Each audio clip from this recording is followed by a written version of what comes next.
Diary of Wimpy Kid: The Long Haul is the new Diary of Wimpy Kid reboot movie. Cause everyone was too old. They bring in a younger cast to play the Heffleys, who in this movie are going on a family road trip. Oh God, no, not the road trip. No, sorry, non-flashbacks. Okay, family road trip. There we go. To Meemaw's place for her 90th birthday, and mayhem ensues amongst the trip, and we have a movie. There was really no point in rebooting Diary of Wimpy Kid, but I will go into my history with Diary of Wimpy Kid. In my school, when we were younger, if you had the new Diary of Wimpy Kid book, you were instantly cool. Like, Diary of Wimpy Kid was an awesome thing for, like, younger elementary school kids and middle school kids.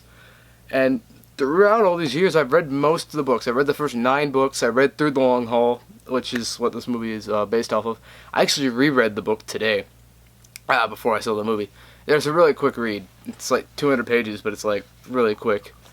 And it's a fun book. It's a good book. So, when I saw they were butchering like the movie series, because I thought the first 3 movies were perfectly passable movies. I actually think the first movie and the third movie are actually legitimately fun and funny movies. But when I saw the trailer for this looked awful. Had no interest. Still really didn't, but my brother wanted to see it. And I was like, I'll go, because I'm morbidly curious, and I like the book, so to stick to the book, maybe I'll enjoy it. And there are parts of it that do stick to the book. There are actually parts of this that I liked. This isn't an awful movie by any means. It's not good. It's a bad movie. It's decently bad. But it's like, it's kind of bad where I'm like, this is perfectly serviceable. It's a fine family movie.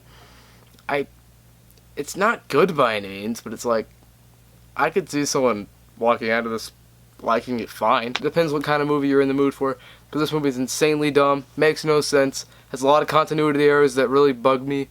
There are a lot of problems with it. Some of the jokes don't hit. The casting's really off. It feels, the acting really feels awkward. There's no family camaraderie, doesn't really work. They don't feel like a family. It's very dysfunctional. The acting's really awkward and stiff sometimes.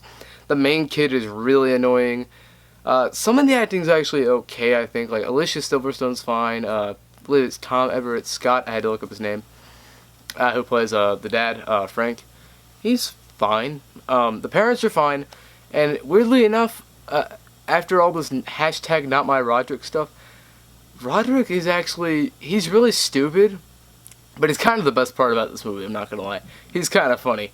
He's a little too stupid for his own good. Like, they make him a little too stupid, but he works fine. He's not better than Devin Bostick, I believe is his name, but he works perfectly fine in the movie. He's a serviceable Roderick, and for what the movie needed, he did fine. Greg is the problem with this movie. He is the major issue I have. Some of the jokes don't work. Some of it's a little too reliant on gross out humor. But Greg's the big problem. That kid is so annoying. I do not like him. His squeaky freaking voice. No, I did not like him. He is not good. But I do like a fair amount of things in this movie at the same time. It's a bad movie. It's not good, but it's entertaining. At least it has a couple of good laughs. Actually, there are a few good funny parts. There are some funny situations. Some of it's a little too reliant on gross out humor, as I mentioned earlier. But there's some funny things in this movie. There's funny jokes. So this movie is a really bleh movie. I almost want to call it a mixed bag, but it's definitely bad. Rowley just freaks me out.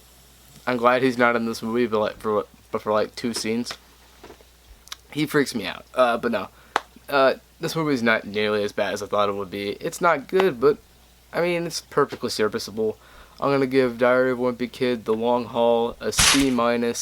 It's not good, but it's just so passable.